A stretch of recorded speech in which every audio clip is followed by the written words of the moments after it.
I didn't hear the first gasp.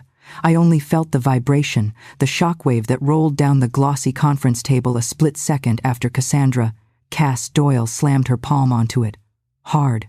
Papers jumped. My water bottle rattled. Someone muttered, "Jesus," barely audible under the fluorescent hum. "This is a disaster," Cass said. Each word clipped, icy, deliberate. "Sit down before you embarrass us even more." 14 people froze. The VP stopped breathing. A junior analyst actually flinched, and there I was, standing at the front of the Orion Dynamics pitch meeting, mid-sentence, with 12 weeks of research glowing on the screen behind me. My name, Lauren Mitchell, sat quietly in the bottom corner of the slide like it was trying not to offend anyone. $18 million, 3 months of sleepless nights. One presentation meant to change my career, and Cass had gutted it in 10 seconds. My face burned so hot it felt like someone pressed a heating pad to my skin.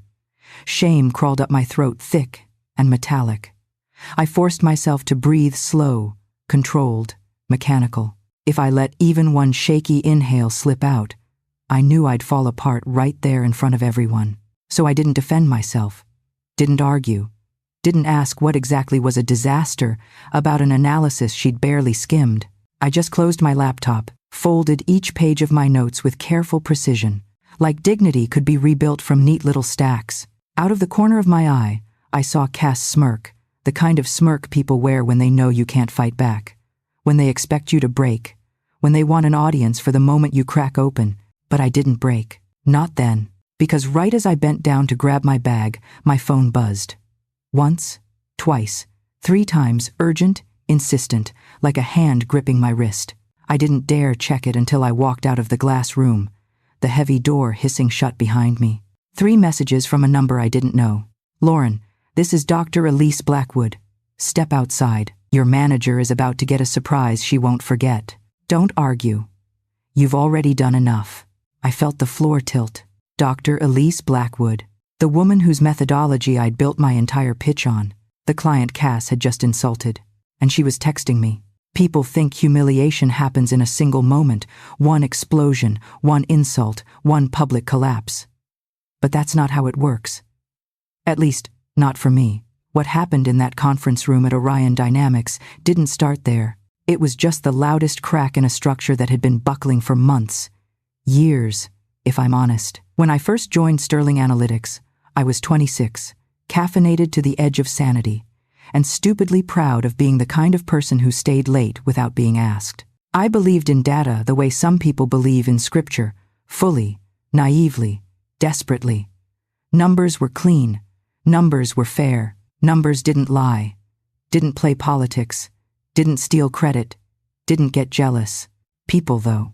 People were messy. I was still learning that. My first year at Sterling was good. More than good. I was the prodigy, the one to watch, the girl who could look at a chaotic spreadsheet the way a detective looks at a crime scene and see every missing piece. Senior analysts would wander over to my desk like I was some kind of data whisperer. "Lauren, can you take a look at this model? Something's off. Lauren, how'd you get this regression to tighten?" I didn't mind. Honestly, I loved it. I loved the long nights, the double-shot espressos, the soft hum of office AC at 11 p.m.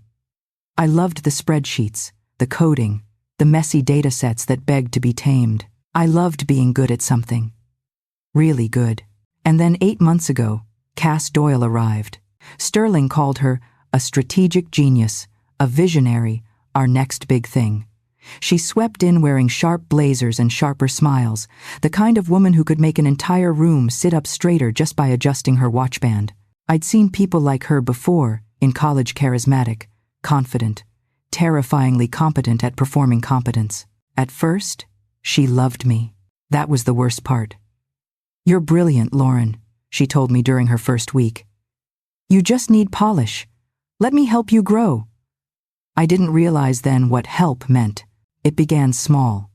A slide she revised right before a client meeting. A chart she reframed for clarity. A model she cleaned up without telling me. Minor things, things I thought were normal for a senior director. Then came the first real cut. The Northbridge Logistics project. I built a supply chain optimization model that predicted bottlenecks with 86% accuracy. Weeks of work. Nights I slept in the office. A Saturday where the cleaning crew found me face down on my keyboard. The morning of the presentation, Cass patted my shoulder with a smile that felt like a warning. "I'll present this one," she said. "You're not client ready yet, but you'll get there." When the report went out afterward, the cover page said, "Prepared by Cassandra Doyle, Analytical Support. Lauren Mitchell, Support." Like I'd been fetching coffee instead of building the entire damn model. I told myself it was a one-off. It wasn't. Harborline Retail, Everline Hotels, Midwest Transit. Each time, Cass requested my files for review. Each time, she called my work rough but promising. Each time, she stood in front of executives and clients and sold my analysis like it had sprung fully formed from her perfectly lined notebook. She crafted a narrative I didn't notice forming until it was too late. Lauren is brilliant but inexperienced. She struggles with translating data to leadership language. She needs a stronger mentor figure. I'll handle the client-facing side. She's more comfortable behind the scenes. Behind the scenes. Where names don't go. Where raises don't happen. Where careers go to wait quietly until they disappear. I tried to push back. "Once, Cass, I'd like to present Harborline. I'm ready." She gave me a tight smile. "This one is too high stakes. You'll present the next one." Spoiler. There was never a next one. My mom noticed before I did. During our Sunday night video calls, she'd gently ask, "They see you, right? They know it's you doing the work." And I'd smile, look away, rearrange my hair, and say, "Yeah, Mom. They know," but the truth was already a splinter lodged under my skin. The worst thing Cass ever did wasn't stealing my work. It was making me believe I wasn't capable of owning it. And when the Orion project started 12 weeks ago, the biggest contract Sterling had chased in 5 years, I told myself this would be different, that Cass couldn't possibly take this one from me. But Cass wasn't just capable, she was practiced, and I was exactly the kind of person she knew how to use. The first real sign that something was wrong with the Orion project came in week 4. Not dramatic, not explosive, just a tiny shift in Cass's tone. I'd spent 3 nights refining a segmentation model so complex my eyes twitched every time I blinked. When I showed it to her, expecting praise, or at least mild interest, she scrolled for 5 seconds, then nodded, like I'd handed her a grocery list. "Looks good," she said. "I'll adjust the language later." Adjust the language.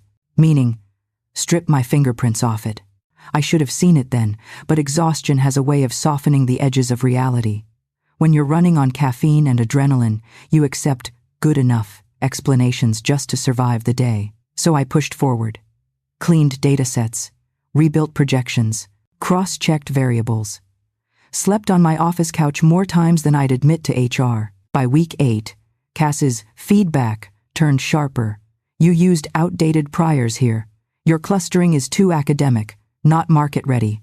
This model doesn't speak executive."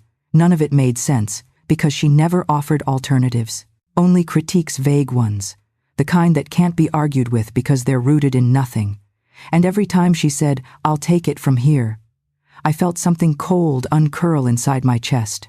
But I still believed the work would protect me. That the numbers were undeniable. That the brilliance, and I say that without arrogance, I worked my ass off, would shine through. And then came the first major blow. Cass requested all Orion files for executive review. She emailed me at 6:42 p.m. on a Wednesday. "Send me every iteration, including prelim versions. I need context for tomorrow's leadership sync." My stomach clenched. I knew what context meant. I knew because I'd watched her do it to Harborline and Northbridge. She needed my preliminary drafts, the rough, ugly, unfinished ones, to build her narrative. Lauren rushes. Lauren misses details. Lauren isn't ready. Still, I hesitated only 2 minutes before hitting send. The alternative refusing would have been career suicide. The next morning, Cass walked into the office with perfect makeup, a new blazer, and the kind of smile you wear when you're already rewriting history in your favor.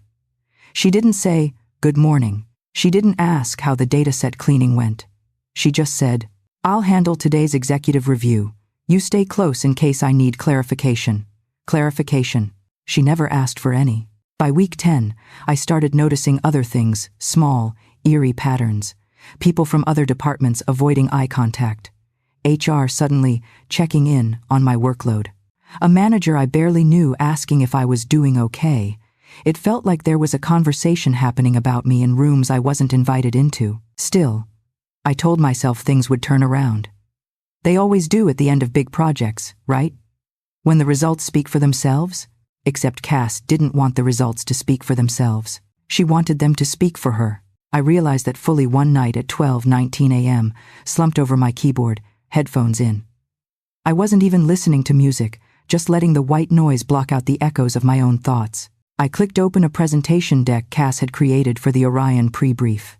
My name wasn't on a single slide. Not one. Even worse, the framing of the analysis, my analysis, was wrong. She'd simplified entire methodologies, cut out nuance, overwritten the predictive model with a watered-down version that wouldn't hold under scrutiny. And the way she narrated it, I developed this segmentation approach. I realized early on that the initial model needed refinement. My team supported the execution. Her team, not me, never me. I stared at the screen so long my vision blurred. A single sentence kept looping in my head, something my mother used to say when I was younger. If someone keeps dimming your light, you're not in the wrong room. You're with the wrong people. I didn't know then that Cass was far worse than wrong people. Not yet. The true scope revealed itself slowly, like bruises rising to the surface.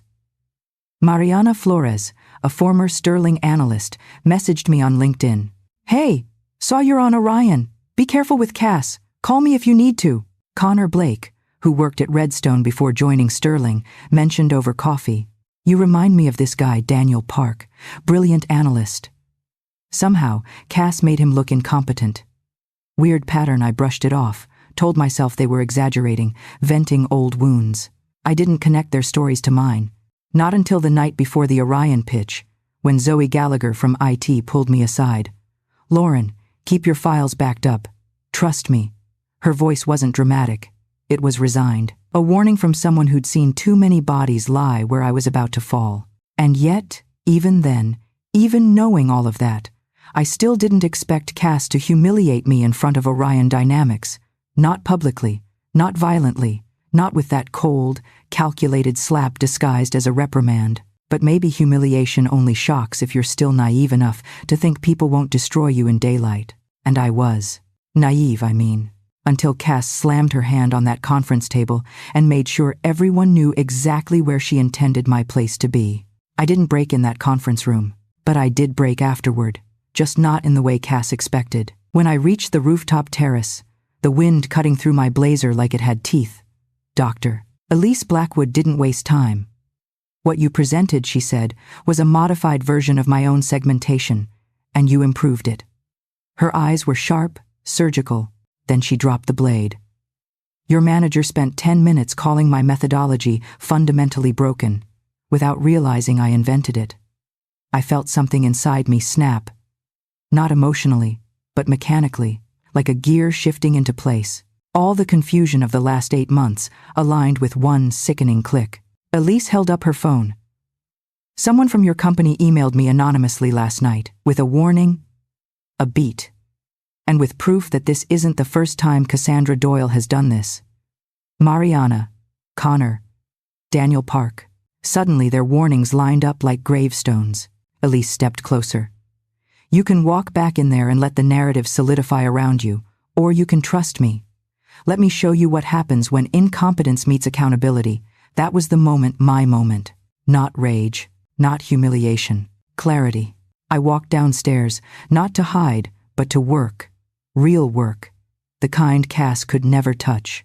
My plan snapped together, clean and precise. Step 1. Open every project I'd completed over the last 18 months. Export file logs, revision histories, timestamps, every digital footprint Cass thought no one would ever examine. Step 2. Meet with Zoe Gallagher privately. Ask the questions I already knew the answers to, and accept the truth she'd carried for too long, that she'd watched Cass destroy others and refused to let it happen again. Step 3. Build a clean, chronological record. Every email, every meeting, every file Cass accessed right before a presentation. Not a story evidence. Step 4. Put it in the hands of the one person Cass couldn't manipulate, Dr. Elise Blackwood, a client with her own reputation to protect, her own ego bruised by Cass's arrogance, and the power to burn down an entire department with one sentence. And my rule, my only rule, no yelling, no theatrics, no revenge disguised as righteousness, just truth. Because truth, in the right hands, is lethal. The first night after the rooftop conversation, I didn't go home. I didn't cry in the bathroom. I didn't pace or spiral or talk myself out of what Elise had put into motion. I worked.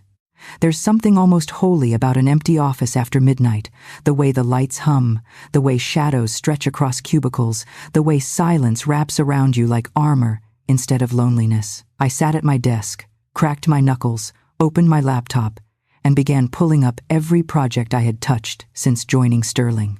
Northbridge Logistics, Harborline Retail, Everline Hotels, Ridgeway Financial, and, of course, Orion Dynamics. Each folder was a time capsule of who I had been at different stages of burnout and hope. Every timestamp was a breadcrumb, every revision log a confession. I scrolled through weeks and months of work, watching myself get smaller and smaller through the metadata hours of edits from my account, then one single, neatly timed access by Cass hours before each presentation. I clicked through them slowly, like someone examining photographs of a crime scene. I didn't need a narrative anymore. I needed evidence. By 1:40 a.m., I had a spreadsheet ugly, enormous, but damning, columns showing project name, number of hours I worked, number of hours Cass billed, who wrote the code, who changed the deck, who presented, who was credited, pattern after pattern, clear as fingerprints on glass. That's when Zoe appeared in the doorway. Her hair was tied up in a messy bun, dark hoodie zipped to her chin. She looked like she'd been living on energy drinks for 48 hours straight. Which, knowing Zoe, she probably had. "You're doing it," she said quietly. "You're really doing it." I didn't turn around. I just kept typing. "You knew," I said. Not a question, a fact. Zoe stepped inside, closing the door gently behind her. "I've known for months," she admitted. "But knowing isn't the same as being able to do something." I swiveled my chair to face her. Her eyes were red, not from crying, but from staring at screens too long, and I realized she carried her own exhaustion, her own guilt. "Why didn't you say something?" My voice was steady, but it had an edge. "A sharp one I tried," Zoe whispered. "Do you remember when I told you to keep backups? That wasn't random. I said the same thing to Mariana. And before her, to someone else, Daniel Park," I said. Zoe's mouth tightened. He was the first one I ever saw Cass tear apart. She didn't even hide it well. One day, he was presenting a breakthrough model. The next day, Cass said he needed development time. 2 months later, he was gone, and no one did anything. Zoe let out a hollow laugh. "Lauren, companies don't protect analysts. They protect directors." And Cass knew exactly how to frame it. She made people believe she was mentoring him, helping him, improving his sloppy work. I felt sick, because I knew exactly how convincing Cass could be. Zoe pulled out a USB drive and placed it gently beside my laptop. "Before you ask, no, this isn't for revenge. And no, it's not illegal. This is the automated metadata backup Sterling runs every Sunday night. Completely standardized. Completely documented. Completely unalterable." I stared at the small silver device. It felt heavier than it looked. "Why give this to me?" I asked. "Because someone gave it to me once," Zoe replied. "Someone who told me, if she ever does this again, use my files to stop her." She took a deep breath. That someone was Daniel. He wanted to make sure Cass couldn't repeat this pattern forever. My throat closed. Something burned behind my eyes, but I didn't let it fall. Zoe pointed at my screen. "You're not alone in this, Lauren. Not anymore." We spent the next 3 hours cross-referencing logs. Zoe built a visual timeline, a vertical scroll of everything Cass had touched and everything she hadn't. Thin red lines marked every unauthorized access, Thick blue lines marked my 2 a.m. revisions, my Sunday mornings, my holiday weekends, spent polishing models instead of sleeping or breathing or having a life. When the timeline finished rendering, it stretched across a 30-page PDF. It looked like a forensic autopsy. "Send it to Elise," Zoe said. "She'll know what to do." I nodded, saved everything twice, and finally leaned back. For the first time in months, I wasn't drowning. I wasn't defending myself. I wasn't fighting shadows. I was building a case. By morning, a strange calm settled over me. Not peace, not relief. Something colder, cleaner. Purpose sharpened into steel. At 9:17 a.m. Elise emailed me back. Received. Reviewing with counsel. Sit tight. This will escalate quickly. E.B. Sit tight. Right. Like sitting remotely close to tight was even possible. Meanwhile, Cass kept spiraling in ways she didn't realize were visible. She showed up late to 2 leadership meetings. She snapped at her assistant. She asked HR to informally check on my behavior. She tried to access the Orion server after hours. Zoe flagged it instantly. And in a move that made my stomach turn, she submitted a concern about my emotional stability to HR, framing it like she was trying to support my growth. Classic Cass. Break your legs, then offer you crutches. But her facade was slipping. I saw her walking fast through the hallway, phone pressed to her ear, her voice pitched too high. "I just need you to back me on this." "No, Harold, listen, she's exaggerating. It's under control." I said it's under. Her shoes clicked nervously across the marble floor, a sound like tiny hammer strikes.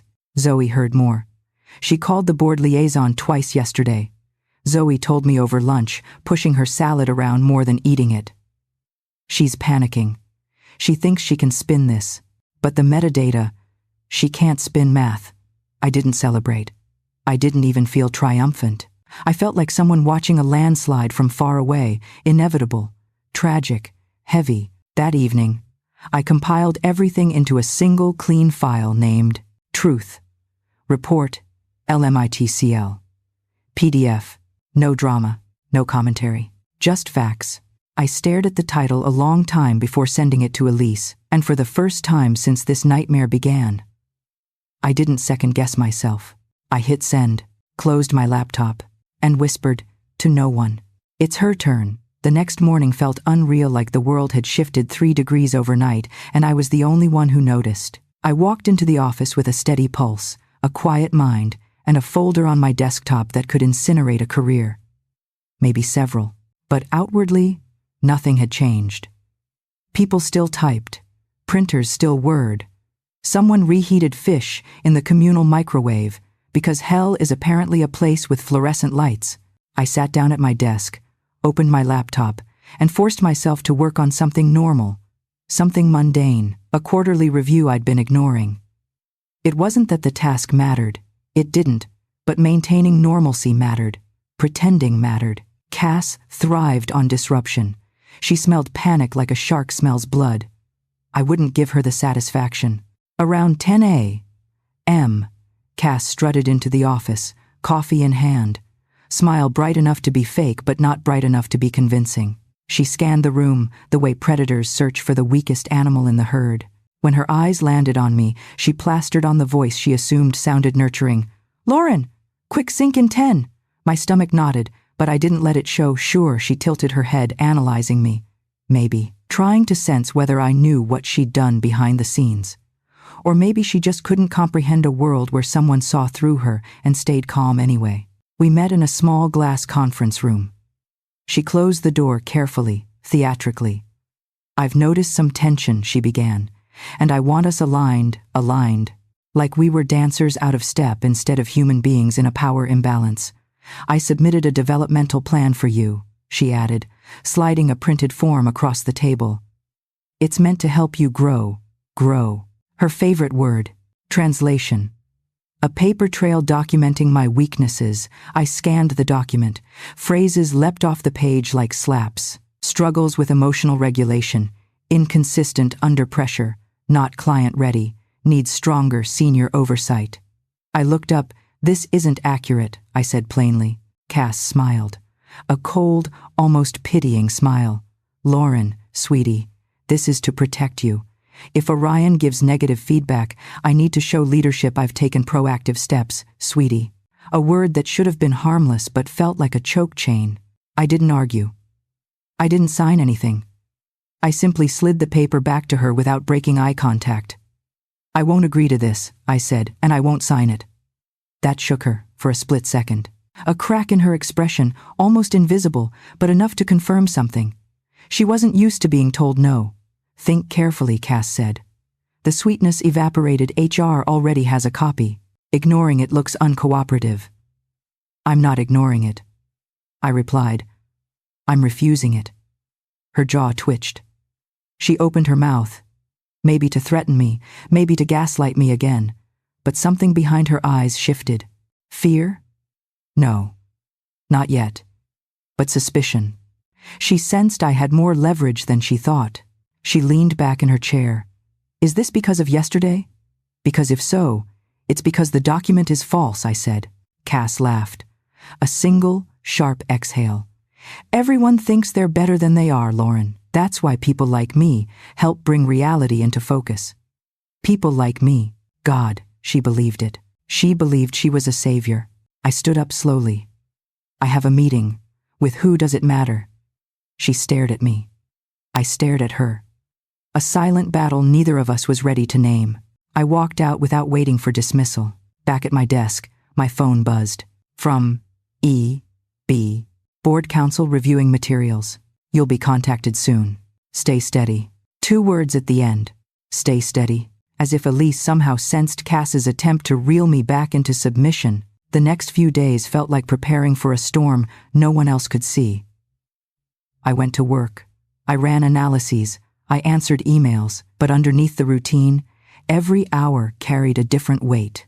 Mini victories began stacking like small stones. Zoe discovered Cass had attempted to delete certain access logs unsuccessfully because backup protocols prevented tampering.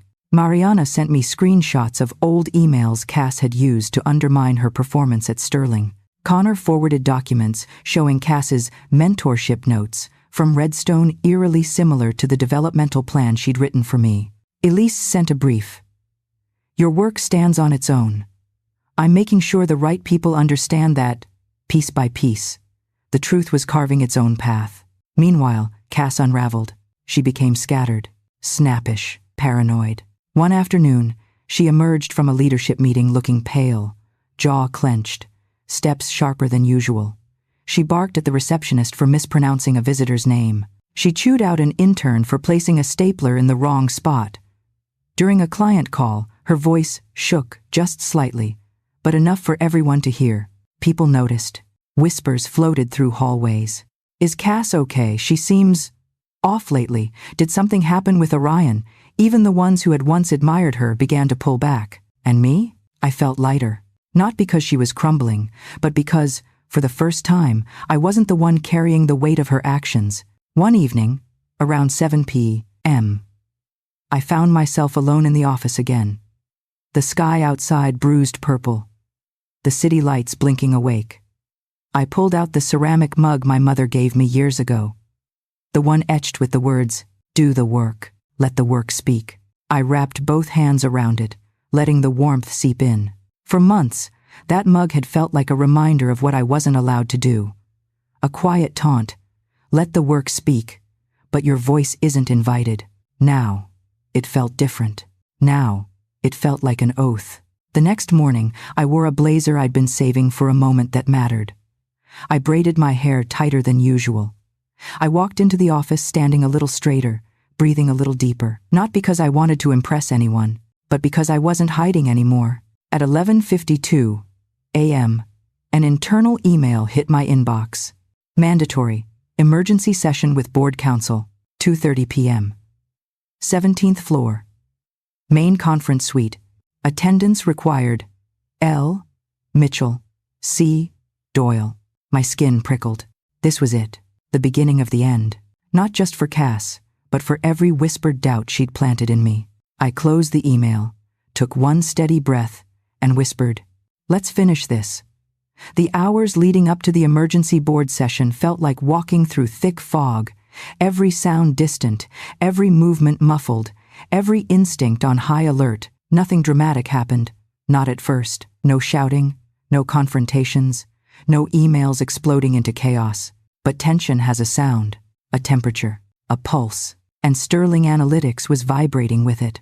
Around noon, I walked into the cafeteria to grab tea, trying to keep my hands steady. People stared at me longer than usual.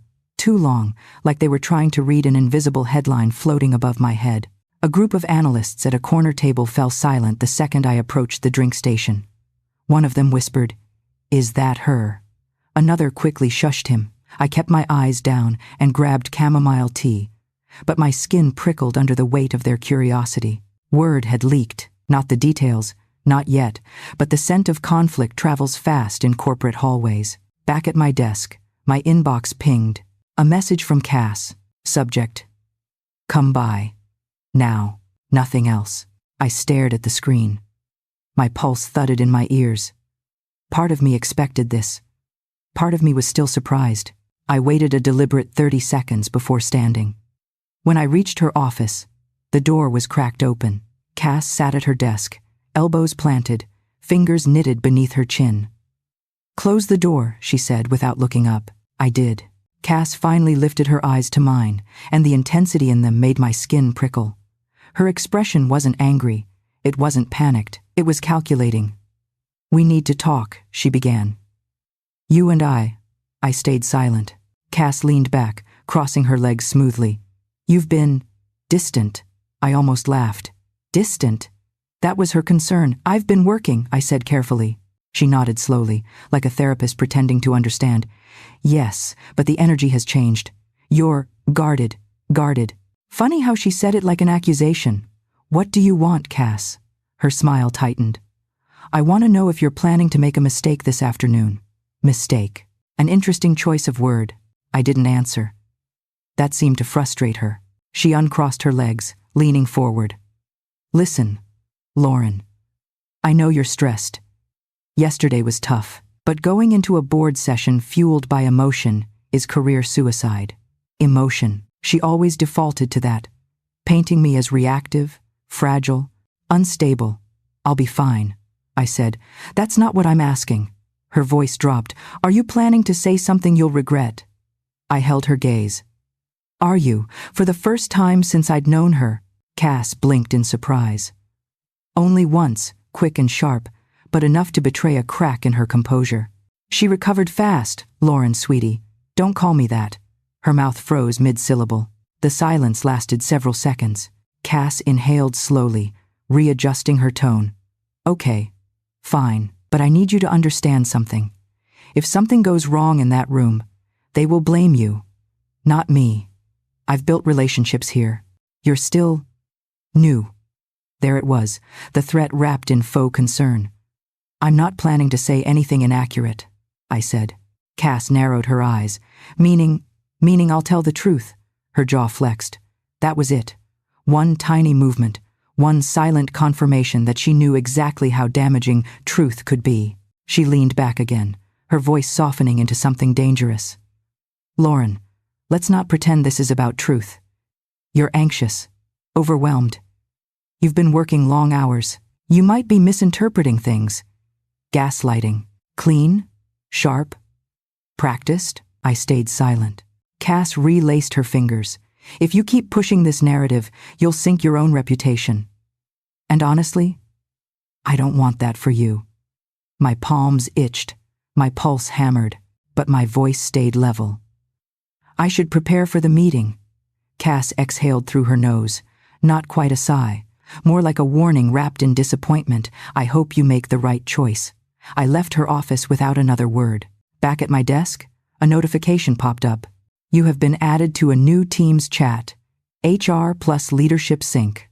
Inside were typed messages, vague but unsettling, from HR Director Melanie. "We should be aligned on key talking points for this afternoon." From COO Randall.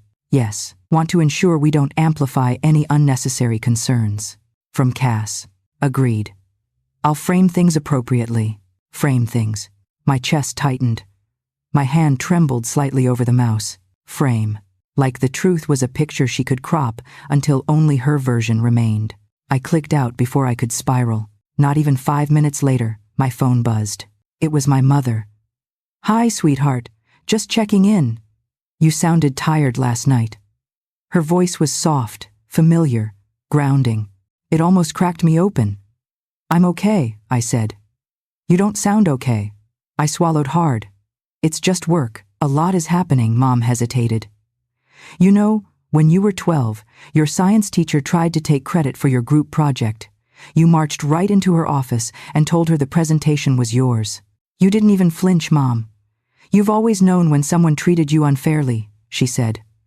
"Don't let anyone convince you you're imagining things." I had to close my eyes for a moment. That memory, dusty, dim, suddenly glowed like a lighthouse. "I have to go," I whispered. "Just remember who you are." When the call ended, I felt my spine straighten. At 1:15 p.m., an unexpected message arrived from Elise. Harold Pierce called me, tried to smooth things over. He implied I should help protect Sterling's leadership. I recorded the call. My breath caught. This wasn't just Cass anymore. This was the system that shielded her. Elise sent one more line. "Use this knowledge carefully." Carefully. Meaning. Strategically. Meaning. The board's hands were no longer clean. The meeting hadn't even started, and the battlefield had expanded. The complications weren't slowing down. They were multiplying. And I was no longer walking into a simple confrontation. I was walking into a political storm. At 1:40 p.m., I stepped into the women's restroom just to breathe. Corporate bathrooms are terrible places for clarity. Too bright, too sterile. The kind of space where you see every flaw on your skin and every crack in your composure. But it was the only corner of the building where Cass wouldn't follow. I splashed cold water on my face, held the edge of the sink, and stared at myself. I didn't look scared. I looked ready. A version of myself I hadn't seen in a long time. The door opened. Footsteps. I braced myself, praying it wasn't Cass. It wasn't. It was Ethan Blake, the accounting analyst who always looked like he stepped out of an indie film. Messy hair, cardigan, glasses slightly crooked. He stopped when he saw me. "Oh, sorry," he said, awkwardly stepping back. "Didn't mean to intrude." "HR said you were in here." I frowned. HR Ethan checked the hallway, then slipped inside and let the door close behind him. "I swear I'm not being weird. I just didn't want to say this out in the open." My pulse ticked up. "What happened?" He lowered his voice. "I overheard something." Cass called Harold Pierce again. She sounded desperate. That wasn't new. "But Ethan wasn't done," she said. "If the board hears what the client knows, we're both screwed." Both, Lauren. Not her. Both. A chill crawled across my shoulders. Both. How? "You know I'm not supposed to access leadership billing records," Ethan said carefully. "But I've seen enough to understand why she's panicking. Some of the hours she billed under strategic oversight on your projects were inflated. Like, massively. If the board investigates her, they'll see she overcharged Orion and at least 4 other clients." My stomach nodded. Billing fraud. It wasn't just my work she'd stolen. She'd stolen time, money, actual dollars tied to my name. Ethan swallowed. "She's trying to frame this as you being unstable, so if something comes out, she can say she was supporting you." Of course she was. Classic Cass. "Rewrite the story before the truth surfaces." "Thank you," I said quietly. "I'm not doing this for you," Ethan admitted. "I'm doing it because she burned my cousin at Redstone. The pattern's the same. The gaslighting. The sabotage. Then the big performance about helping someone improve." His expression sharpened. "I hope you bury her." Before I could respond, he pushed the door open and disappeared down the hall. I stood frozen for a moment, letting the gravity settle. Every hour leading up to the board meeting added a new layer. New players, new stakes, new truths. I checked my phone again. One new message. "Zoe, they're nervous. Cass is in a room with HR and Randall. They're prepping a narrative." Of course they were. They were probably rehearsing my character assassination right now. I typed back. "Let them prep. We have facts." Zoe responded instantly. Hell yes, we do. At 2:10 p.m., I walked toward the elevator. The hallway hummed with whispers again. People glanced at me, then at the 17th floor button, then back at me, connecting dots they weren't supposed to connect. The elevator dinged open. Cass was inside. Our eyes locked. She smiled, thin, metallic, venom coated in sugar. Heading up? She asked casually. Like we were going to a staff birthday celebration instead of an interrogation. Yes, I said. I stepped in. The doors closed. Silence swallowed the space. Cass smoothed a wrinkle in her blazer. You should know. The board respects loyalty. They don't appreciate dramatics. I'm not dramatic, I replied calmly. She exhaled through her nose. We both know you've been unstable lately. Long hours. Emotional strain. I've tried to protect you. I stared straight ahead. That's not what this is. She tilted her head. Studying me, so you really intend to go through with whatever story you've constructed. Story, as if I'd written fiction. I turned slowly, deliberately. There's no story, Cass. Just facts. Her jaw twitched. I hope you know what you're doing. The elevator dinged. She stepped out first, heels clicking too fast, too sharp. I followed. The 17th floor conference suite looked different today. More formal, more sterile, more ominous. Someone had dimmed the lights. Bottled water lined the table. A projector hummed in the corner. HR, legal, several board members, and the CEO already sat waiting. Cass moved straight to a seat near the head of the table. I took a seat on the opposite side. I could feel Harold Pierce's eyes on me, cold, assessing, irritated. He knew Elise had something on him, and he hated that I knew it too. Melanie from HR cleared her throat. Before we begin, let's keep this constructive. No accusations, no raised voices. Cass folded her hands neatly, like she was the model of professionalism. Of course, typical. The door opened again. Dr. Elise Blackwood stepped inside, and the temperature in the room changed. Conversation stopped. Spines straightened. Even Harold shifted in his seat. Elise didn't sit immediately. She scanned the table slowly, deliberately, letting her gaze land on each person before pausing on Cass just a little too long. Then she took a seat beside me. Thank you all for making time, she said. We have much to discuss. Cass stiffened. The board chairwoman began. We understand there have been concerns regarding the Orion project. Concerns, Elise repeated quietly. I'd use a different word. Her tone was lethal. She reached into her bag and placed a folder on the table. Thick, heavy, unmistakably full. The truth report, the metadata logs, the timeline, everything. For the first time, Cass's composure fractured. Her fingers twitched, but she recovered quickly. I'd like to clarify some misunderstandings before we... Elise lifted a hand. You'll have your turn. Cass fell silent. Everyone watched Elise. Everyone except me. I didn't need to watch. I knew what was about to happen. I'd built the case. I'd lived the evidence. But complications weren't done arriving. Because Elise wasn't the only surprise in that room. The door opened again. Rebecca Stone, the company's general counsel, walked in, holding a separate set of documents. And Cass went still. Truly still. Not breathing kind of still. Because Rebecca didn't sit next to Elise. She sat next to Harold. Meaning, this wasn't just an internal HR check-in. This was legal, formal, high stakes. And the board wasn't just listening. The board was preparing. The battle wasn't ahead. It had already started. The conference suite on the 17th floor didn't look like a room for analytics or business strategy that afternoon. It looked like a courtroom. The long mahogany table reflected the overhead lights like polished marble. A muted projector cast a faint glow across the wall. Notebooks, water bottles, and leather portfolios formed neat little rows in front of board members whose faces were already pulled tight with tension. Every seat was filled, every shoulder stiff, every breath measured. I stepped inside, behind Elise, and the door clicked shut with the finality of a vault ceiling. Cass sat near the head of the table, spine perfectly straight, chin slightly lifted, face composed to the point of rigidity. Her nails tapped against the notepad in front of her, a tiny, rapid rhythm that betrayed her nerves.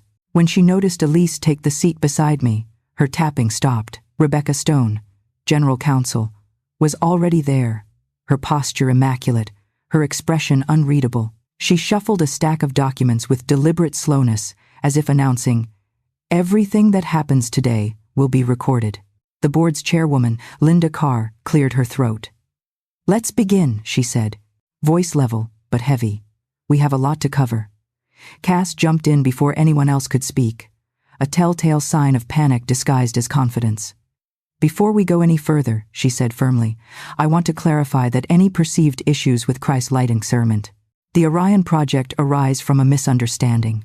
Emotions have been running high." And Rebecca held up a single finger. "Stop." Cass froze, mid-syllable. "This session," Rebecca continued, "is not about emotions. It is about documented behavior, project integrity, billing transparency, and client trust." Her tone was surgical. She nodded toward Elise. "Dr. Blackwood, as the primary external party who initiated this review, you may proceed." The shift of power was immediate, visible, almost physical. The entire table seemed to pivot toward Elise, like iron filings reacting to a magnetic pull.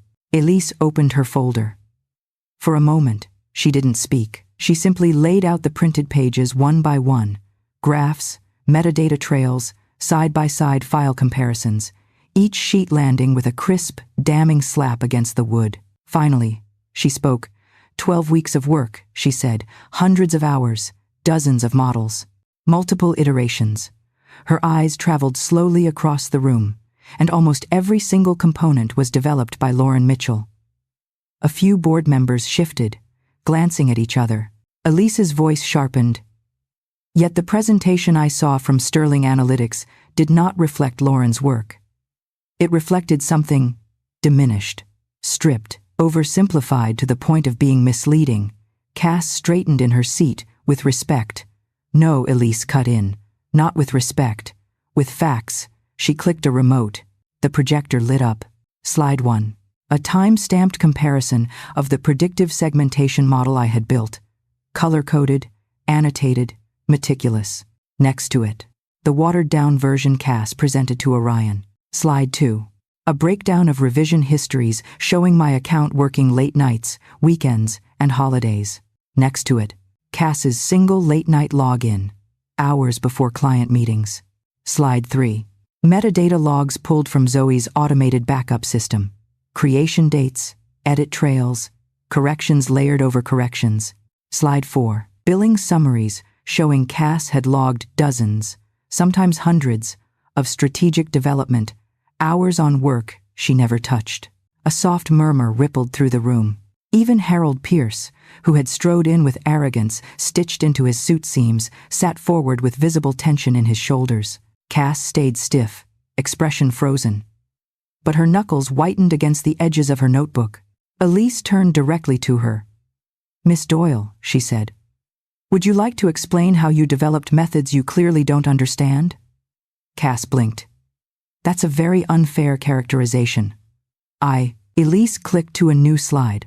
"A technical breakdown of the Bayesian priors used in my segmentation enhancement. Tell the board," Elise said coolly, "which priors you selected for your model and why." Cass opened her mouth, but nothing came out. Not a syllable, not a breath, not even a bluff. Silence swallowed the room like a vacuum. She tried again. The priors were... I watched the moment she realized there was no escape hatch when it came to the math. You can bullshit personality conflicts. You can fake leadership philosophy. You can invent narratives about being a mentor, helping an emotional subordinate, but numbers? You either understand them or you don't. And Cass didn't. Not mine. Not Elise's. Finally, she snapped. "This is ridiculous. It's extremely technical work. No one expects directors to memorize every variable." "Interesting," Elise replied, voice flat. "Because Lauren can." Easily, Cass whipped her head toward me, eyes narrowing. "She can because she spends too much time buried in spreadsheets instead of focusing on leadership." Rebecca, calm as a winter storm, wrote something down. "Miss Doyle," she said without looking up, "we're not here to evaluate leadership. We're here to evaluate accuracy, integrity, billing legitimacy, and whether Sterling's clients have been misled." Cass's breathing quickened, barely, but enough for the closest board members to notice. Elise clicked again. Now the screen displayed a simple line. Unauthorized access attempt, 12:04 a.m. User, C. Doyle. Outcome. Blocked insufficient privileges. A whisper rolled across the table. Cass's voice rose, brittle. "I was checking in on the project because Lauren was struggling. I didn't speak. I didn't need to." Zoe had already given Elise the backup logs. Elise clicked once more. Slide. An audio waveform. Elise. Rebecca said, "Is this the recording you mentioned?" "Yes." The room tightened. Elise pressed play. Harold's voice filled the room, his conversational tone now a noose tightening around his own neck. "We don't want this to blow up publicly. You know how these junior analysts get. Emotional, unstable. Cassandra is doing her best with the girl." My heart slammed into my ribs. Cass went dead still. Harold's face drained of color. Elise paused the recording. "Just to be clear," she said, voice soft but lethal, "this was an attempt to convince me to suppress evidence of misconduct." Harold lurched forward. "This is taken out of context." Rebecca lifted her eyes. "Mr. Pierce," she said slowly, "attempting to influence a client's testimony during an internal investigation is not something that can be explained away by context." He swallowed hard enough that the sound cut through the tension. Linda Carr, the board chairwoman, folded her hands. "Miss Doyle," she said, "is there anything you'd like to add before we proceed?" Cass's eyes darted from Harold to Elise to Rebecca to me, finally landing on me with something raw, stripped of all her usual polish. Hatred, fear, desperation. She rose halfway from her seat. "This is a conspiracy," she snapped. She jabbed a finger at me. "She coordinated this. She wants my job. She's been unstable for weeks." "That's enough," Linda said sharply. Cass sat, but her breath came quick and shallow. Linda looked around the room. "We've seen enough to proceed to final statements. Dr. Blackwood, is there anything else?" Elise shook her head once. "The evidence speaks for itself." Rebecca closed her folder. "Then let's move to deliberation." My chest tightened. This was it. The moment everything would hinge on. But before the board could recess, Linda raised a hand. "Lauren," she said, surprising everyone. "Even me. You may speak." My pulse jumped. I hadn't expected that. I wasn't prepared for that. I wasn't sure if I wanted to speak. But this was my story, my work, my career. I inhaled slowly, feeling my feet on the floor, my hands steady in my lap. Then I stood. "I didn't come here to destroy anyone." I said, "I didn't come here to accuse anyone. I came here because for months I was told I wasn't ready, that I needed someone to translate my work, that I should stay behind the scenes." My voice didn't shake, but the truth is simple. I did the work, and someone else took it. Silence wrapped around us like glass. I sat. Linda nodded, almost imperceptibly, and the board stood to deliberate. The room emptied. Only Cass remained. She didn't look at me. She didn't speak. She just stared at the dark projector screen like it was a mirror showing her future. And for the first time since I'd met her, she looked small. The board's deliberation room wasn't far, just a frosted glass chamber across the hall. But the silence in the main conference suite made it feel a mile away. When the board members stepped outside, closing the door behind them, the atmosphere shifted instantly. It wasn't relief. It wasn't victory. It was a suspended moment. A long inhale the universe hadn't exhaled yet. Cass stayed seated, shoulders rigid, gaze fixed on the blank projector screen. Her jaw worked, clenching and unclenching. She wasn't looking at me, but the air between us crackled with something volatile. She finally spoke, voice low. "You think you've won?" I didn't answer. Cass turned her head slowly. When her eyes met mine, they were stripped of charm, stripped of manipulation, stripped of the performative confidence she wrapped herself in like an expensive scarf. What remained was raw, wounded ego. "You have no idea what you've started," she said. I didn't flinch. "I didn't start this, Cass. I just stopped letting it continue." Her lips curled, not in a smile, but something uglier. "You think Elise is your savior? She's using you. When this is over, you'll be disposable again." I held her gaze. "If you're trying to intimidate me, it's too late." "That's the problem," she muttered. "You should have listened to me. I could have protected you, protected me," I echoed. "From what?" "From my own work." She didn't respond. She just shook her head slowly, like I was the one who didn't understand reality. The door creaked open, and Zoe slipped in quietly. She didn't speak, just sat beside me, tension radiating off her like heat from asphalt. A few moments later, Mariana entered as well, eyes alert, posture stiff. Connor arrived shortly after, leaning against the back wall with his arms crossed. Cass's expression soured with each person who entered, each witness to the downfall she never imagined for herself. Elise re-entered last, calm as if she'd just returned from a casual walk, not a legal briefing. She sat beside me again, crossing her legs with composure that felt almost otherworldly. Elise Cass snapped. "What exactly are you trying to achieve here?" Elise didn't look at her. "Accountability." "This isn't accountability. It's a hit job." Elise raised an eyebrow. "A hit job requires secrecy. We showed you the evidence. You manipulated it. You don't understand metadata," Elise said simply. "You never did." Cass's nostrils flared. "You don't know what it's like to manage a team, to carry responsibility, to deal with analysts who fall apart the second things get difficult." Elise turned her head slowly. "Lauren didn't fall apart. She outperformed you. That is the root of your hatred." "Hatred," the word landed like a brick. Cass scoffed. "I don't hate her." "You resent her," Elise said, "because she can do the work you pretended to do." Cass opened her mouth to retort, but Harold burst back into the room, face red, breath shallow. He looked like someone who had just been chewed up and spit out by legal counsel. His eyes darted to Elise. "That recording was illegal." "No," Elise replied, utterly unfazed. "Illinois is a one-party consent state. I consented to my own recording." Harold swallowed hard. "You blindsided us. That's what happens when someone tries to tamper with an investigation," Elise said. "You lose the right to prepare for the truth." Rebecca entered next, quietly closing the door behind her. Her eyes landed on me, neutral, but evaluating. She carried a thin file in her hands. "We're not done yet," she said. "We're waiting for the rest of the board." But the tension had already escalated beyond containment. Harold pointed at me abruptly, like a cornered animal striking in desperation. "You're being manipulated by her," he spat.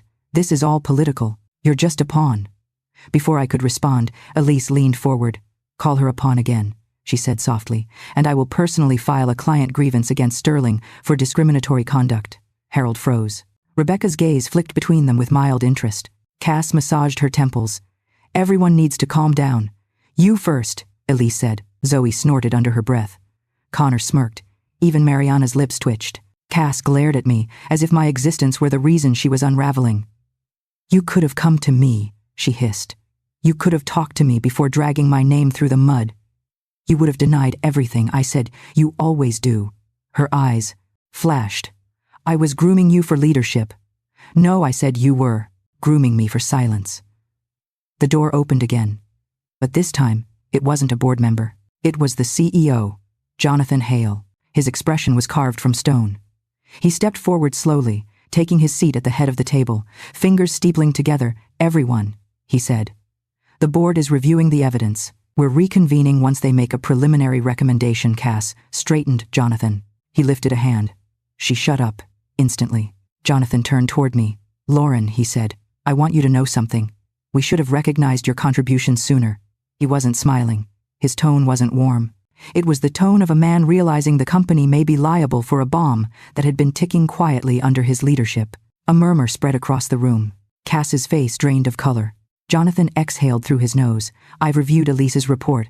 I've reviewed the logs Zoe provided. And I've spoken to HR about the performance concerns raised." Cass seized the moment. "Yes, exactly. That's what this is. A performance issue. Lauren has been overwhelmed. I've been trying to help." Jonathan cut her off like slicing through rope. The concerns were unfounded. Cass's breath hitched. What Jonathan turned fully toward her. "We found no evidence of emotional instability. No behavioral issues. No lapses in professionalism. That's because she's good at hiding things," Cass protested. "She shouldn't have had to hide anything," Jonathan shot back. The silence after that was suffocating. Jonathan looked at me again. "You did the work. You deserve credit. And we failed you." I didn't know how to process that. It wasn't an apology. It wasn't compassion. It was fear. Fear of liability. Fear of losing a major client. Fear of exposure. But it was still the first acknowledgement I'd ever received from leadership. Cass's face twisted. "This is absurd. You're all being manipulated by." The door swung open. The board returned. Linda Carr resumed her seat with the careful deliberation of a judge approaching a verdict. Everyone fell silent. Rebecca set her pen down. Elise folded her arms. Cass gripped the table so hard her knuckles went white. I exhaled slowly. Linda's eyes scanned the room. We have reached a preliminary decision. Cass's breath caught audibly. Linda continued, voice level and unshakable. The evidence presented demonstrates a pattern of misconduct by Miss Doyle, including inappropriate delegation, misrepresentation of work, unauthorized access attempts, and inaccurate billing. Cass shot up from her seat. That's not true. I never. Sit down, Linda said without raising her voice. Cass sat. Linda turned to Jonathan. We recommend immediate suspension pending final review. Cass slammed her palm down. You can't do this.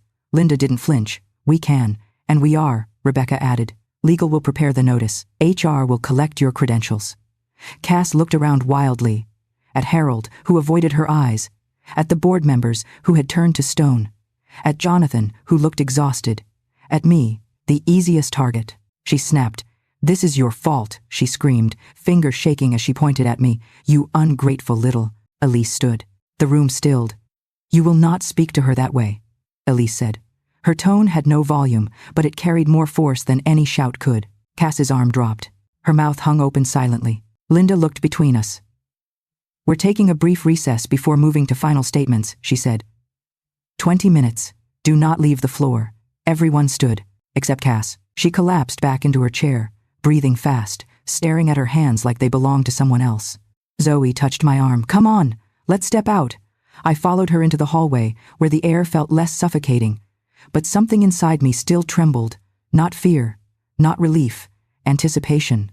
The kind that comes before a storm unleashes its final strike. Segment 3, Sekonze la noi suknang kao trao no tung huan tuan. Ku checkmate, lui toi ho, vaket tuk kandoido. The hallway outside the boardroom looked the same as it always had: polished floors, muted gray walls, framed mission statements, but it felt different now, like the walls had absorbed everything that had just happened and were holding their breath with the rest of us. Zoe leaned against the wall beside me, arms crossed tightly over her chest.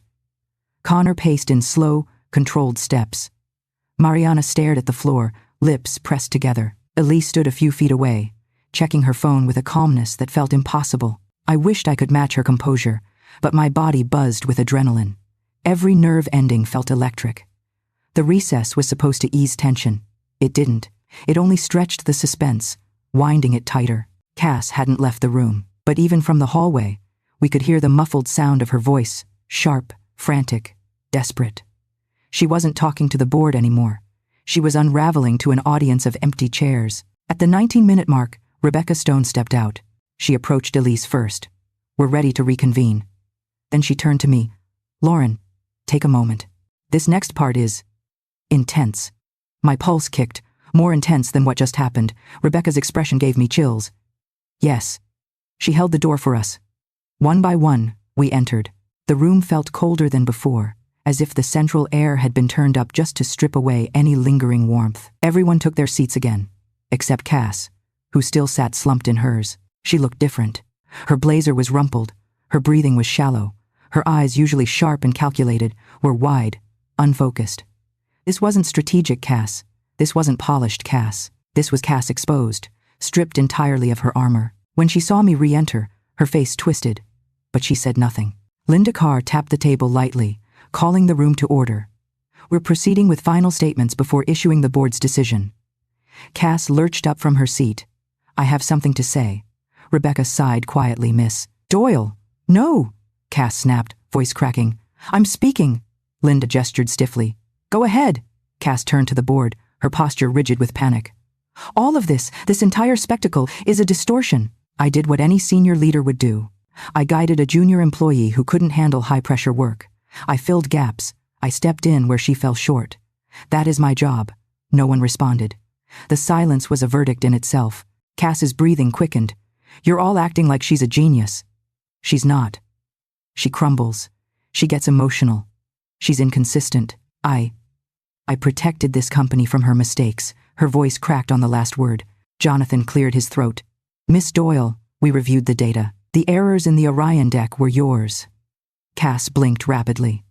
That's impossible. Rebecca slid a page toward her. This is the version you presented. And this, she slid another page, is Lauren's.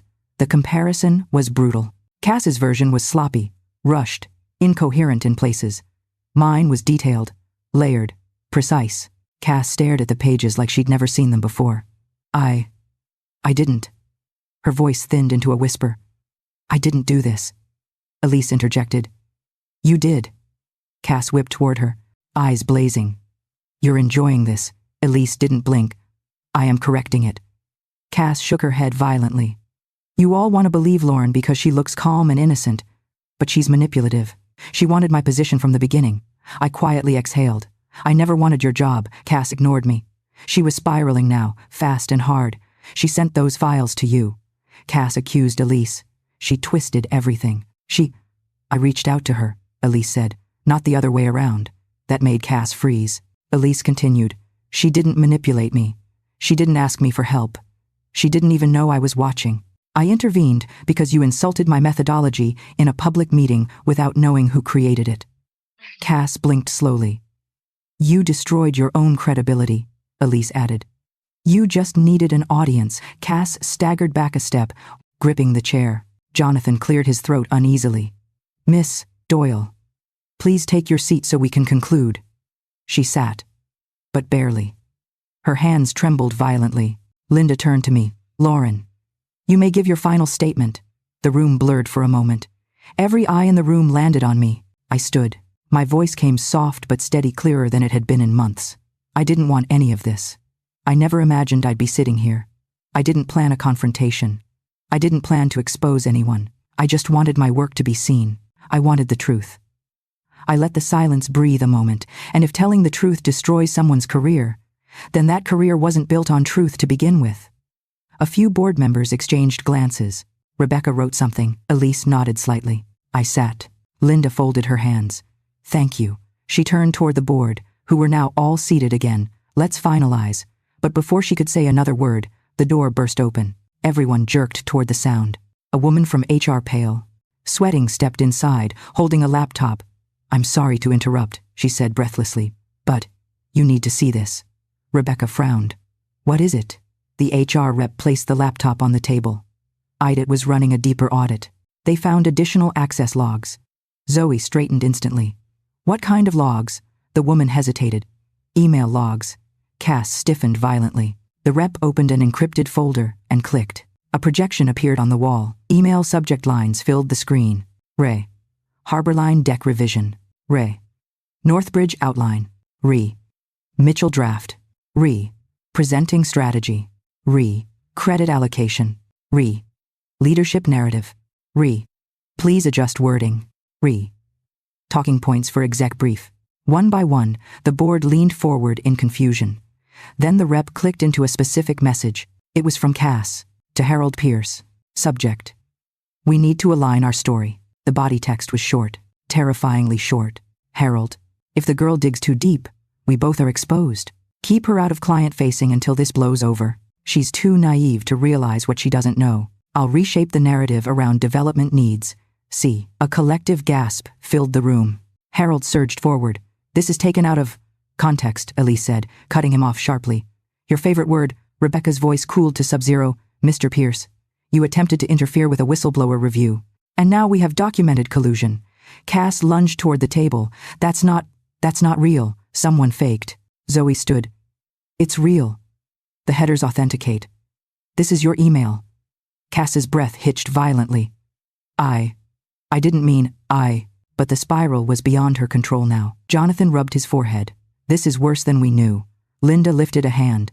Let's proceed. The board leaned together, conferring in hushed voices that nevertheless carried a tone of finality. After a few tense minutes, Linda faced the room. Our decision stands and expands. Cass's head jerked up. Linda continued. Effective immediately. Cassandra Doyle is terminated for cause. She is barred from accessing company property. She will be reported to the appropriate regulatory authorities for further review. Cass let out a choked, strangled sound, half gasp, half sob, but Linda wasn't done. Additionally, the board is opening a formal ethics investigation into Mr. Pierce's conduct, effective today. He is suspended from executive duties pending review. Harold's jaw dropped. You can't. We can, Linda interrupted. And we will. Cass looked around the room like she was drowning, searching for someone to grab onto. Her eyes landed on me. You did this, she whispered hoarsely. You ruined me. I didn't raise my voice. You ruined yourself, I said. Her face crumpled, but not into tears, into rage. You think you've won? You think you're safe? This industry will eat you alive. I didn't blink. Then I'll learn to bite back. For a moment, we stared at each other, two people who had lived the same story from opposite sides of the mirror. One climbing silently, one clawing desperately. Linda gestured to security. Two officers entered, calm but firm. Please escort Miss Doyle out, Linda said. Cass stepped back. Don't touch me. She tried to straighten her blazer, but her hands shook too hard. She swallowed, tried to speak, failed, swallowed again. Then, still trembling, she allowed herself to be guided toward the door. Just before she exited, she whispered, "This isn't over." Then she vanished into the hallway, silent, small, defeated. The board took a breath as if the entire room had been underwater. Jonathan looked at me with something like remorse. "Lauren, if you need time off, resources, support, I'll be fine," I said, but Elise placed a hand on my shoulder.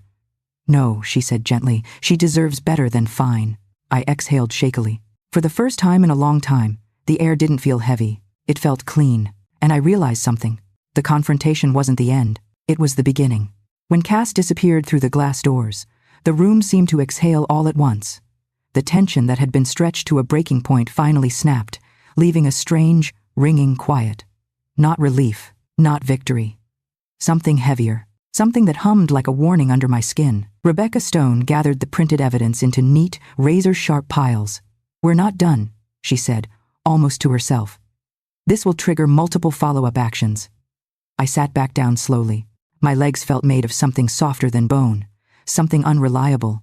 My hands rested on the table, palms flat, as if I needed the wood to keep me grounded. Elise looked at me, not with triumph, not even with satisfaction, with recognition, as if she knew exactly what it felt like to sit in the aftermath of a truth detonated in front of everyone. "You held your ground," she said quietly. "Most people don't." I didn't feel brave. I felt hollow, like someone had opened me up and scraped out the parts that used to believe in fairness by default. "Did we really win?" I whispered. Elise gave a small, almost imperceptible smile. "Winning isn't the point. Exposing rot is." Behind us, board members moved in clusters, voices low, purposeful. Security passed the door twice. Someone from HR hurried by carrying a thick binder labeled Internal Protocols. The storm was still unfolding, just outside the glass, just inside every hallway. But inside the room, there was an eerie stillness, Rebecca said, turning toward me. "I need to be transparent with you. This is bigger than anything we expected. What we uncovered today isn't just misconduct, it's institutional risk." Institutional risk. Two words I'd heard my entire career in analytics, but never directed at a human being before. "This will launch audits across multiple departments," she continued. "Billing, supervisory practices, HR's response patterns, hiring recommendations. All of it." "And Cass?" I asked. Rebecca's eyes hardened. "She won't recover from this. Not professionally." A strange, complex feeling tightened in my chest.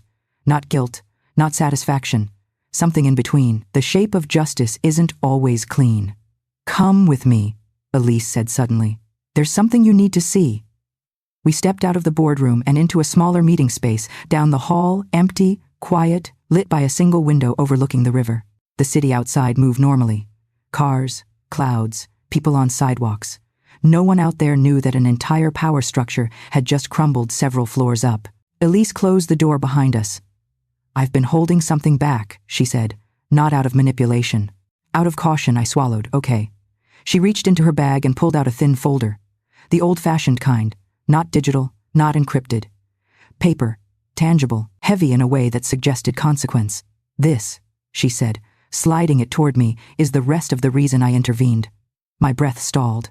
Inside were printouts, emails, performance reports, anonymized complaints, and a compiled timeline stretching back years. Not months, years. "You've seen the recent pattern," Elise said, "but Cass didn't start this at Sterling. She didn't start it at Redstone, either." In the timeline, I saw company names I recognized from industry conferences.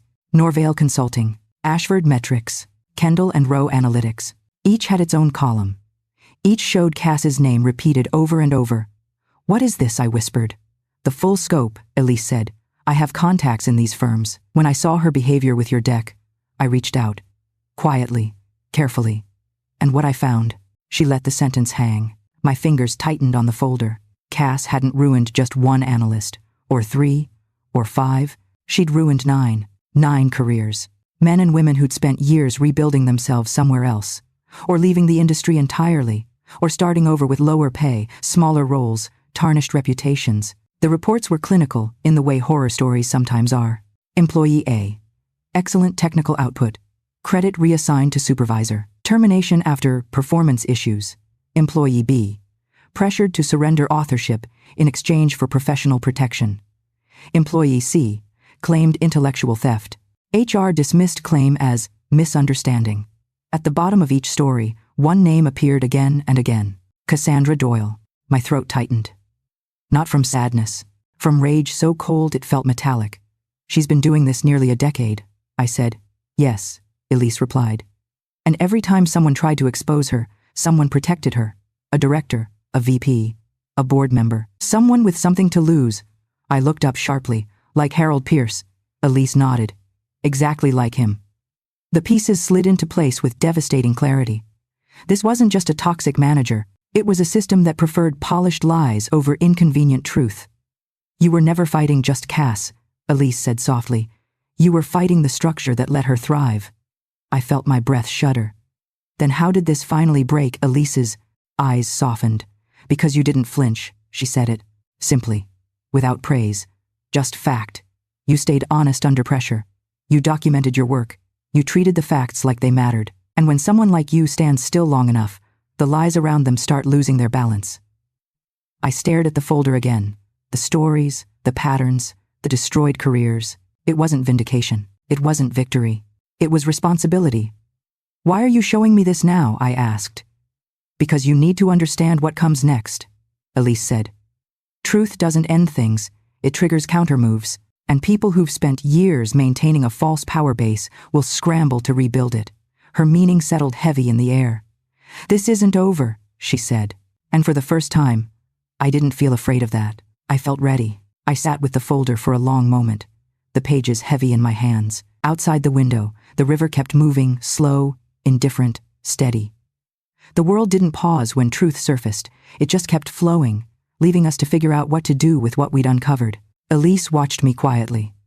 Not pushing, not guiding, just waiting. "I don't understand something," I finally said. "If all these people tried to speak up before, why didn't anyone listen?" Elise tilted her head slightly.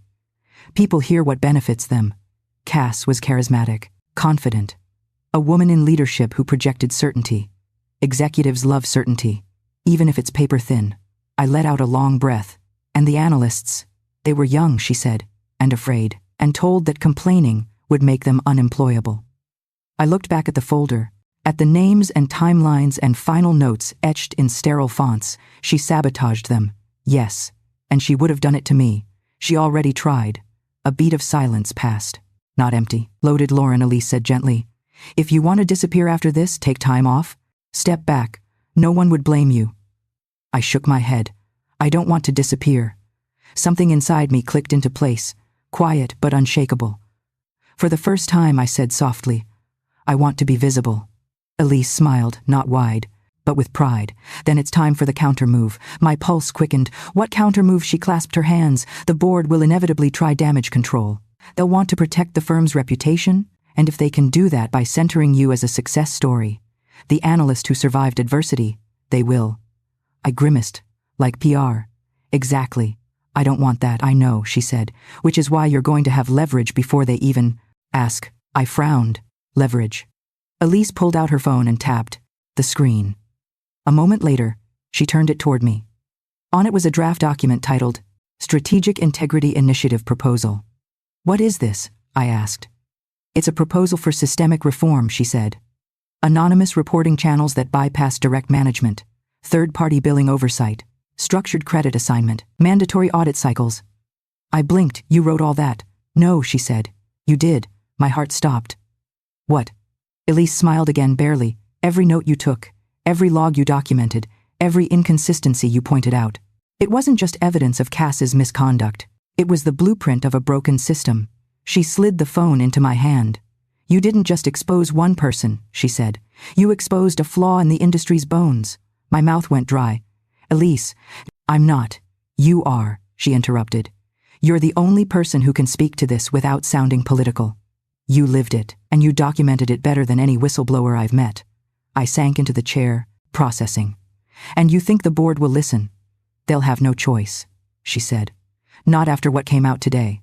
Why? Because if they don't fix this, she said quietly, the liability grows, and they know it. I exhaled shakily. So what do I do? Elise leaned back slightly. You tell the truth in a way they can't bury. You propose change before they propose containment. You become the voice they didn't expect. A cold chill traced my spine. Not fear, but realization. You're positioning me, I said slowly. Yes, Elise replied, but not for their benefit. For yours? Another beat, longer this time. And for some people who came before you, she nodded at the folder. The 9 careers, the nearly decade-long pattern, the silent wreckage. You're not just the end of something, she said. You're the correction. I let those words settle. They didn't inflate me. They grounded me. They made the room feel larger, not because I felt bigger, but because I finally understood the scale of the damage that needed undoing. What happens now? I asked. Elise stood. Now, she said, we go back into that boardroom. They'll try to pivot. They'll try to frame today as an isolated incident. They'll talk in circles about process and accountability, and my role. Her eyes sharpened. You're going to cut through the noise, she said, not with anger, not with emotion. With clarity, she moved toward the door, then paused, studying me. They're expecting a tired analyst who just survived something traumatic, she said. Show them someone who has already moved beyond it. My breath steadied. My shoulders squared. What about Cass? I asked softly. Elise considered that Cass will realize the truth before the day ends. What truth? That this was never about her losing power, Elise said. It was about you finding yours. She opened the door. Ready? She asked. I didn't hesitate. Yes, we stepped back into the hallway, and for the first time all day, I felt like I wasn't walking toward a confrontation. I was walking toward the future I'd been denied. 6 months later, the office where everything had collapsed felt like a distant country I once visited in a fever dream. I didn't walk past Sterling Analytics anymore, not even accidentally. I changed my commute, my routines, the streets I took. There are places that hold too many ghosts to be casual with. But I wasn't running from anything. My life had simply expanded beyond the small rooms where I once tried to shrink myself. On a chilly October morning, I swiped my badge at the glass entrance of Orion Meridian Group, Elise's company.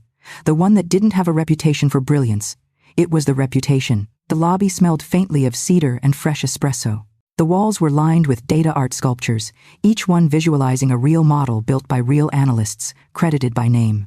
And on the 10th floor, etched in clear letters on a frosted office door, was mine. Lauren Mitchell, Senior Insights Lead. I stood there for a moment every morning. Not out of disbelief anymore, out of gratitude, out of quiet ownership, the kind that doesn't need applause to feel real. A soft knock sounded behind me. Still staring at your name, Daniel Park asked with a grin.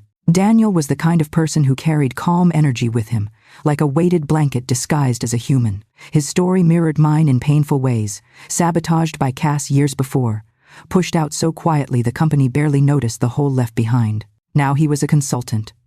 Orion contracted full-time. And somewhere between long nights, refining segmentation models, and sharing horror stories over lukewarm takeout, we'd built a strange, beautiful camaraderie. Not romantic, not transactional. Just two people who recognized the bruises on each other's past and chose to walk forward anyway. Not staring, I corrected. Just acknowledging. Same thing, he nudged my shoulder. You earned that door, I smiled, and the two of us stepped inside my office. The sunlight from the river bounced off the glass buildings across the water, scattering light across my desk.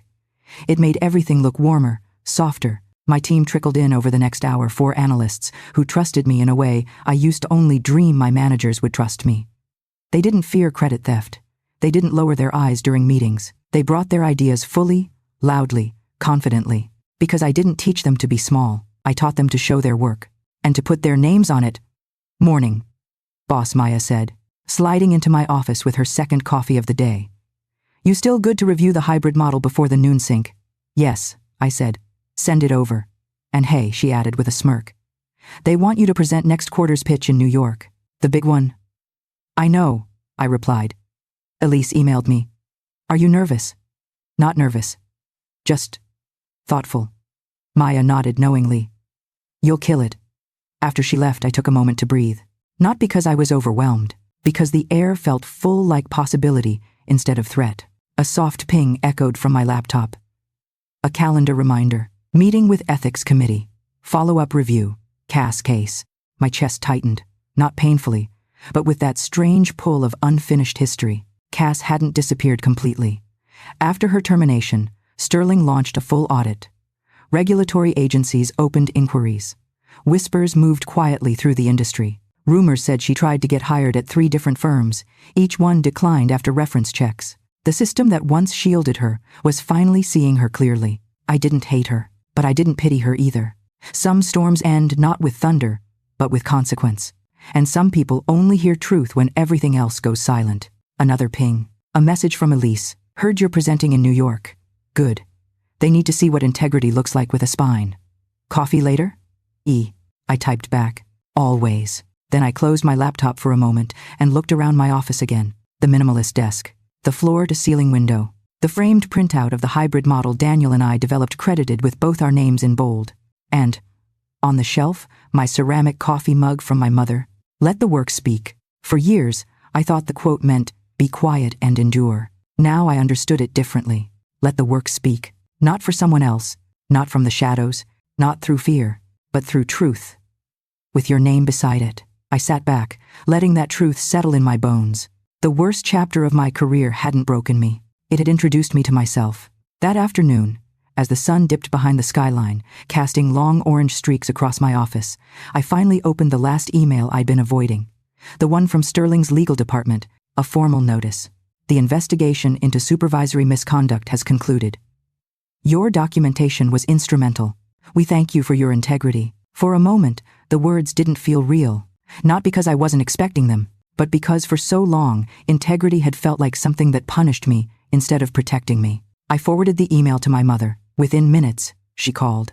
Her voice warmed through the speaker like sun on cold skin. Sweetheart, you must feel so proud. I looked out at the river, shimmering under the dying light. I feel lighter. You carried something heavy for a long time, she said. You set it down the right way. I didn't realize I was smiling until my jaw relaxed. Mom, I said softly, I think I'm finally okay. There was a pause. Then a simple reply. I know, we hung up, but the warmth lingered like a blanket wrapped around my ribs. I stayed in my office longer than usual, letting the building quiet around me. The soft hum of keyboards faded. Conversation dwindled. Eventually, the floor emptied entirely. Only the faint buzz of city traffic rose through the glass. I got up and walked to the window, pressing one hand against the cool surface. 6 months ago, I'd left a boardroom with my lungs burning and my future uncertain. 6 months ago, I'd stood on a rooftop with Elise, clutching evidence like a lifeline. 6 months ago, my name was something other people edited out. Now it was something they invited in. Behind me, the office door clicked softly. I turned. Daniel leaned against the doorframe, holding 2 cups of tea. Thought you might still be here. I accepted the cup. Long day. Good day, he corrected gently. You rewrote an entire narrative. I laughed under my breath. I didn't rewrite anything. The truth just surfaced. That's what rewriting is, he said with a shrug, choosing what continues and what doesn't. He looked around the office, taking in the space. Feels like you finally fit here. It feels like I finally fit me, I said. He smiled, small and genuine. That's better. We talked for a while, about the New York presentation, about the hybrid model we were refining, about the new analyst joining next month. Eventually, Daniel pushed off the wall. Come on, he said. You need real food. Not the granola bar I saw you inhale at lunch. I gathered my things, laughing as the tension unraveled from my shoulders. We stepped outside into the crisp evening. The wind off the river carried the salty hint of distant rain. The city lights flickered on, one by one, like constellations rising from the pavement. We walked in companionable silence. Halfway down the block, Daniel spoke again. You know, what you did back there? Most people would have folded. I almost did. I admitted more than once. But you didn't. I looked at him. Why do you think that is? He shrugged lightly because you knew the truth mattered more than your fear. His words settled in my chest like an anchor steadying, grounding. We reached the corner where our paths diverged. Daniel gave me a half salute. See you tomorrow, Mitchell. Tomorrow, I said. He headed left. I headed straight. The night air cooled my cheeks, carried away the noise of the day. Street lamps glowed warm against the pavement. Somewhere in the distance, the river lapped softly against the shore. A siren wailed faintly, swallowed by distance, and for the first time in so long, the world didn't feel hostile. It felt open. When I got home, I set my bag down, brewed a fresh cup of tea, and sat by the window of my apartment. The steam curled upward, warm and fragrant. My ceramic mug, the same one with the line my mother loved, rested steady in my hands. Let the work speak. I traced the words with my thumb, feeling the quiet power behind them. Not silent endurance, not self-erasure, not submission, but presence, visibility, truth with a name, my name. I opened my laptop one last time, pulling up the New York presentation. Not to work on it, just to look at the title slide glowing softly on the screen. Hybrid Behavioral Segmentation Model. Lead analysts, Lauren Mitchell, Daniel Park. Seeing my name there didn't shock me anymore. It felt right. It felt earned. It felt like stepping into a room that was always meant for me. I closed the laptop, set the mug down, let the quiet settle. And in that stillness, I understood the moral of everything that had happened. The revenge wasn't Cass losing her title, or Sterling scrambling to repair itself, or the board finally learning the truth. The revenge was peace. The revenge was clarity. The revenge was having a life that didn't shrink to fit someone else's insecurity. If you've ever been erased, doubted, minimized, underestimated, remember this. You don't win by hurting them back. You win by outgrowing the world they tried to trap you in. If you made it to the end of this story, you know this wasn't just a workplace drama. It was a reminder of how powerful it is to finally reclaim your name. So tell me in the comments, which moment hit you the hardest? The logs coming out? The boardroom showdown? Or the final truth about Cass's past? Hit like if you've ever had your work stolen, and subscribe if you never want to feel alone in that fight again. This story isn't over. Not by a long shot.